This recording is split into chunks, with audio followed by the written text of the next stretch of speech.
I don't really mind. 6:36. Live from the top of the tower. It's Thursday morning. It's February the 29th. Kids get very excited about this day, don't they? Because it just doesn't exist most of the time. Are you a leapling? +44 333 000 333. Are you 16 today? Happy birthday. Going on 64. That must be nice. Anybody 25 going on 100? I have some great clippage today from a 104-year-old. Oh, he is off the chain. Some lovely stuff on today's show. I know that you know that anyway on a daily basis, but I can guarantee it today because it's all in the bag. It's in the can. It's a wrap pre-show, which means it's going to be a hoot mid-show. Personal best for me last night on a Wednesday. I slept for 2 hours and 37 minutes. Not the whole night. I mean, I had more sleep, but I had a window of 2 hours 37, which for me is off the chain. I did close to 4 hours a couple of Thursdays ago.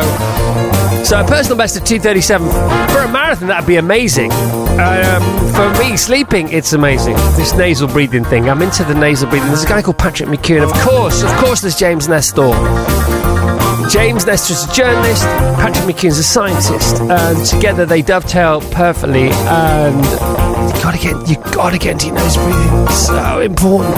It's so difficult to do. Why is it difficult to do? Well, because as human beings, we always take the path of least resistance, and our mouth is just much bigger than our nostrils. Hi, Rich. How you doing? And if you look at people today, here's a fun game to play. I mean, don't make them feel uncomfortable at all. It's best if they don't notice that what you're doing. But check out the size of people's nostrils. Because we all have different sized nostrils. And the smaller your nostril, the harder it is to nose breathe. And it's very simple. I have very small nostrils, which means that at night, I breathe more through my mouth. Well, I breathe exclusively through my mouth. I'm trying to nose breathe, but it's difficult when you sleep. There's mouth tape and there's these nasal dilators that you can wear, which all sound quite gruesome, but they're really not at all. I mean, you barely notice them. Many of them are transparent. But the more you breathe through your mouth, the more you dry out your lungs. It dries out your lungs, because if you breathe through your nose, it heats up the air the oxygen as it goes in, because you get air hungry. That's the thing, you have air hunger, and then you get out of breath, but you're not out of breath, you're out of control of your breath. Anyway, another story. But as you breathe in through your nose, it heats up the air, which makes the air more humid, which means that your lungs don't dry out. In fact, it's the opposite. You should never, ever wake up with a dry mouth, ever. You should wake up with a moist mouth. I wake up 6-7 times a night. My mouth is so dry because I'm clearly mouth breathing. Anyhow, I'm into all that at the moment. It's good, isn't it? Isn't it great? That is just, you can build a model railway layout. You can have your homing pigeons. You can start knitting and crocheting. But I'm just, my hobby at the moment is my breath. And it's absolute. I did it all the way into work today. I was running into work today, but the running was secondary to the breathing, and I barely noticed I'd done 4 miles. It was great. It's great. Why isn't life great? Isn't life great? Helen and Paul, please can we have a beat to wish our son Jack a very happy leap year birthday today. Please tell him we are very proud of all his training for this week's Cambridge Half, the April London Marathon and the May London's Brighton Ultra. His dedication to his training has been amazing. Please, as a birthday gift from me, Helen and Paul, can you gift him and send him the link? All right, do the heavy lifting for him. It's not that heavy, but it is some lifting. Just send him the link to a podcast. It's called The Extra Milist. You have a look. There's about 80 or 81 episodes of it. And the episode with Patrick McKeown, the breathing specialist, send him that, because it will. You have no idea how much it will benefit his half marathon and his marathon. Because if you can nose breathe, you need to take on less water during the race because you're less hydrated, because you're moisturising the air as it goes in. It's unbelievable. All right, listen to this. Many children, adults, persistent mouth breathers, they breathe fast, they breathe upper chest, they have their mouth open during sleep. So from a biochemistry point of view, they don't have optimal breathing, and this is resulting in their blood vessels constricting and less oxygen delivery. But from a biomechanical point of view, they're not generating sufficient intra-abdominal pressure. This is impeding their functional movement. Impeded functional movement increases their risk of injury. Their sleep, because of fast upper chest breathing and mouth breathing, is poorer quality.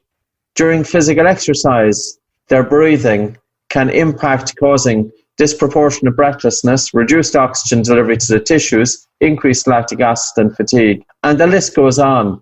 So when we talk about breathing, we need to be looking at the impact of breathing on the emotions and the impact of emotions on breathing, the impact of our breathing on sleep, the impact of sleep on our emotions, and then tie that in with physical exercise. Right, now there's a load of stuff there, isn't there? Okay, and that is a load of stuff. That sounds quite heavy, and it is quite heavy, and it's big, and it's gorgeous, and Patrick McKeown is a genius, but no matter how big that sack full of issues are, the reason it ends up not being heavy, because all you have to do to stop all that is breathe through your nose. The Chris Evans That's the Breakfast only thing Show you need to worry with about. Cinch. Cars without the faff. All you have to Virgin Radio.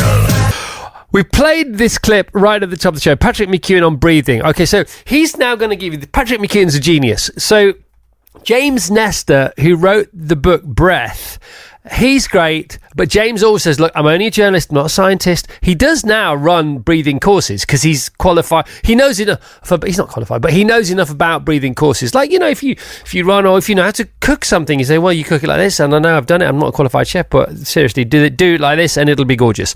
And James is like that with breathing. Patrick McKeown is a qualified scientist, and he's been doing this because he's an asthmatic. That's how James Nestor got into it, you know. All research really ends up being me-search and we-search.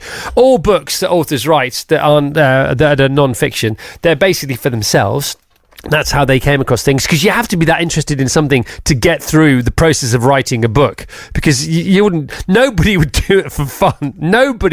People write for fun, but they don't write books for fun. They start out writing books for fun, but you don't finish writing a book for fun. You finish writing a book because you think you have to, for so many different reasons. Patrick was this asthmatic 20 odd years ago, and he then discovered the genius of nose breathing. So here's here's like 1% of the issues you will face if you breathe through your mouth. I face all these because I breathe through my mouth all the time. Many children, adults, persistent mouth breathers, they breathe fast, they breathe upper chest, they have their mouth open during sleep. So from a biochemistry point of view, they don't have optimal breathing, and this is resulting in their blood vessels constricting and less oxygen delivery. But from a biomechanical point of view, they're not generating sufficient intra-abdominal pressure. This is impeding their functional movement. Impeded functional movement increases their risk of injury. Their sleep, because of fast upper chest breathing and mouth breathing, is poorer quality. During physical exercise, their breathing can impact causing disproportionate breathlessness, reduced oxygen delivery to the tissues, increased lactic acid and fatigue. And the list goes on. So when we talk about breathing, we need to be looking at the impact of breathing on the emotions and the impact of emotions on breathing, the impact of our breathing on sleep, the impact of sleep on our emotions, and then tie that in with physical exercise. I mean, come on. So there's all that. And as he says, the list goes on. There's all that. And all you have to do to stop all that is learn to breathe through your nose. I've already received WhatsApp messages this morning after playing that for the first time between 6:30 and 7 saying, tried nose breathing, can't do it. It's what your nose is for. That's what... You look in all medical journals, there is no reference to your mouth and breathing.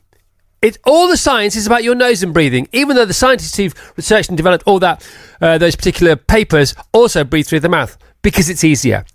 Our mouth is bigger and our nostrils are smaller, and so we'll always go the easy way, the path of least resistance. But if you can consciously breathe through your nose in the day a bit, then you'll get more used to it. You'll do it accidentally. You'll begin to do it more accidentally or more regularly, and your life will be so much better. I have started to try and nose breathe at night, and I cannot tell you the difference it makes to my sleep. Not much yet, but it's going to be more. I know it's going to get exponential. You should never, ever wake up with a dry mouth. Ever. Because if you're breathing through your mouth, the air stays cool. And if it's cool, it's not humid, it doesn't have any moisture in it, it dries your lungs out. Your dry lungs dry your throat out. Your dry throat dries your mouth out. That wakes you up. So I'm thinking, am I waking up more and more because I need a pee because I'm getting older and there's prostate things going on and bladder issues going on, and they're not sinister because I've had them all checked out? No, I'm not.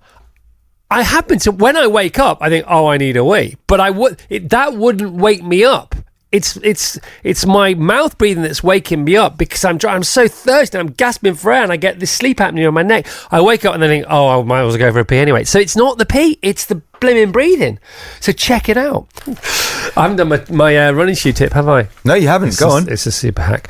Morning, Chris and all the Fab team. I thought I heard you talking about having a dry mouth while sleeping was very interesting. I too wake up 6 to 8 times a night with a crispy dry mouth. So I now have started, says Wendy, using mouth tape, and it certainly works. No more waking up constantly drinking through the night. Well, so the mouth tape works. They do it for kids as well, and it's been clinically tested. It's okay for kids because kids not breathing correctly causes so many problems, learning problems, all these dysfunctional problems, emotional problems. You would not believe it. And they do this special mouth tape for kids now, which is sort of fun because it has to be for kids to want to use it, and it keeps the mouth closed. It means you have to breathe through your nose at night, but if you have smaller nostrils, it's more difficult. So you can wear it with a nasal dilation strip, which you put on the bridge of your nose, which opens your nostrils whilst closing your mouth.